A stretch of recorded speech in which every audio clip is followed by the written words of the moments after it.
Но еден од моите столбови во мојата програма е и образованието. Со долгорочното инвестирање во образованието, Република Македонија ќе стане земја во која секоја година ќе се отвараат нови работни места.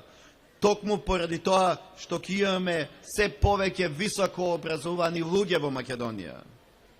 Образование уште од градинка до факултет.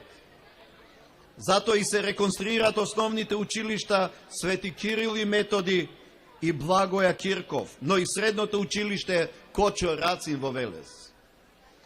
Техничко-технолошкиот факултет започна да работи во нови простори. Неодамна заедно со градоначалникот бевме да ги посетиме и наставниците и професори и студентите.